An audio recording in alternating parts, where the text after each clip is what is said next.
Hi, thanks for joining us for Turn the Page with Paige, brought to you by the Goddard Schools. I'm your host, Paige Holsey.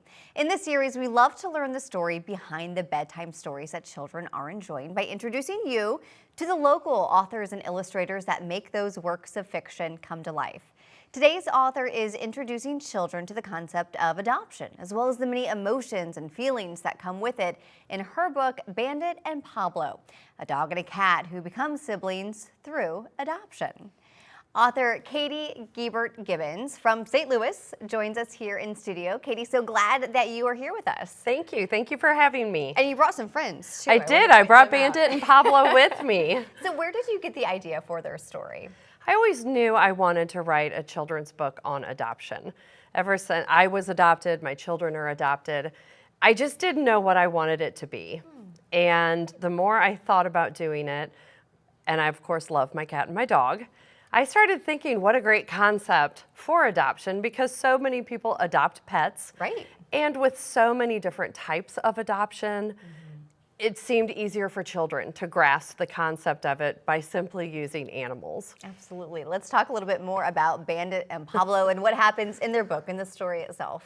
This first book, We Are Brothers, is simply introducing that idea that we came from two different places, we were adopted in two different ways, and now we're a family, now we're brothers.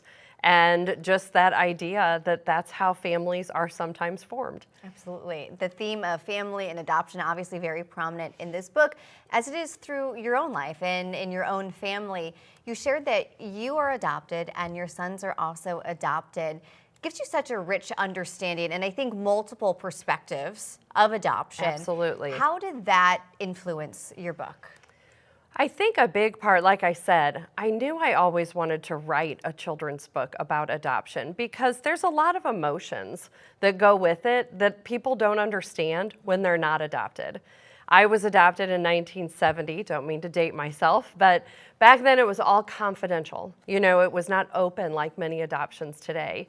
My boys were adopted internationally from Belarus, completely also different than my experience. So with all these ideas of how kids become families and siblings and what adoption can look like, I wanted to try to just grasp all of that to help children understand that A, you're not alone. There's a lot of us out there that maybe have these feelings, even adults, and that also other kids can understand what their friend or their sibling or their cousin feels like sometimes being adopted. Absolutely. And that thought of feelings, and I think sometimes it's important for us to remember you can feel multiple feelings at the same time. Absolutely. And it seems like this book could be such a great launching pad, a great conversation starter for caregivers and children. And you mentioned this, whether those children are the ones who are adopted or if they want to learn more about their classmate. What conversations do you hope that this starts?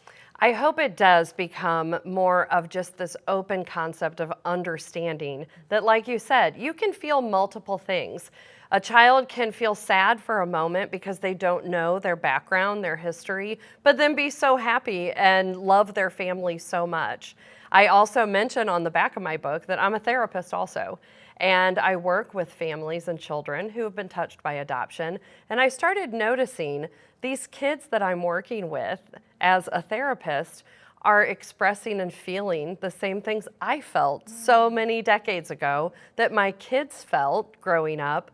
And that also was just such a motivator for me to put this into a book. Yeah, and I think that this makes it, being a children's book, it's such a great medium to start that conversation because adoption is a heavy topic, and this makes it more accessible, I think, and the pictures especially, being Bandit and Pablo, a dog and cat. So I want to talk more about the illustrations by Kelly O'Neill and the real pets, too, who inspired them. Right. So why did you choose to have a dog and a cat rather than humans, I guess, for lack of a better word? Much more appealing, I think, to a child. They're adorable. Look at them. I think kids love animals. Yeah. So number one, when thinking of illustrations, just that. Number two, I just feel it's easier for children maybe to understand some heavier concepts when they see cute animals, something that maybe isn't specifically humans. It just felt like an easier way to present that concept. It probably makes it more relatable since it doesn't look like a specific child, too. Exactly. And I think your illustrator did such a great job. So they don't look like a specific child, but they look like a real dog and cat. Yours, right? Yes. Are yours actually named Bandit Bandit and Pablo? Okay. The very real ones, yes. And the resemblance is great. What did you think when you saw some of the first illustrations from Kelly? Oh, I was blown away. Just finding her was amazing. And when I saw her sketches, I thought, oh my gosh, those are exactly them. Then when she added color to them, it's like they couldn't be more perfect. I want to talk specifically about one of the pages when the children are in the car with one of the adopted animals. That is based on a real picture, right? It is. And so that's my son, Alex, adopted from Belarus, and our daughter, my husband and I's daughter, Kendra. We went to pick up Bandit, adopt him from the APA, and driving home, they're young adults fighting over who gets to hold the puppy.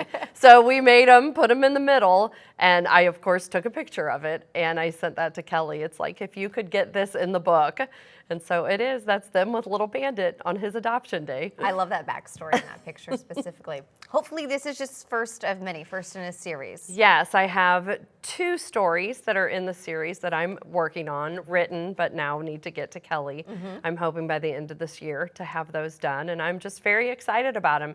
They all are just going to touch upon these issues and situations that adopted kids can find themselves in. What a great resource for them. But you already have this great coloring book out. Tell me more about that. I do. Yes. So Bandit and Pablo, the coloring activity book, trying to stick with this theme of adventures that they go on to together.